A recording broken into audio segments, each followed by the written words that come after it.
Noong Miyerkules ng madaling araw, kitang papunta sa himpilan ng Barangay 13 sa Caloocan ang ilang menor de edad. Dalawa sa kanila, nakaposas na pero tila may inaaway pa rin sa kanilang likuran. Maya-maya, dumating na rin ang ilang pulis kasabay ang iba pang kabataan. Hanggang sa loob ng barangay hall, mataas ang tensyon at hindi pa rin sila maawat.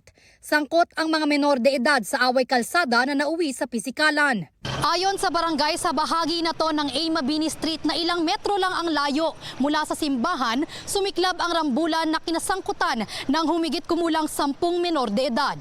Nung simbang gabi, habang naka-duty kami, may dumating na isang group na nakakala naman namin dahil magkakilala nga, kaya lumapit sila. Maya-maya doon na nagkaroon ng kumpuntahan, biglang mabilis ng pangyayari, nagkaroon ng biglang away kaagad, nagkasalpo kaagad. Dali-dali namang yung mga tanod natin umawat.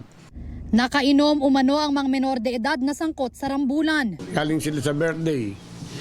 Tapos parang nag-abot sila doon. Yung isang kabataan na involved sa doon sa away, may kalimutan po siya dito sa ganito.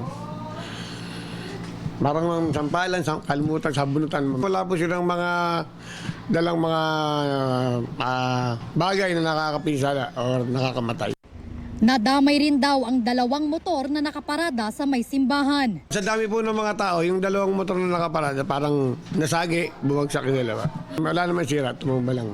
Ang pinag-ugatan ng away, Inamin naman nila na sila yung magkakaibigan din dati.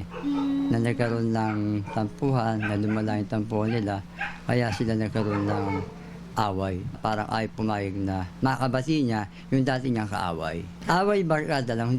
nagkaayos din kalaunan ang mga kabataan ayon sa barangay. Ito ang unang balita. Bea Pinlac para sa GMA Integrated News.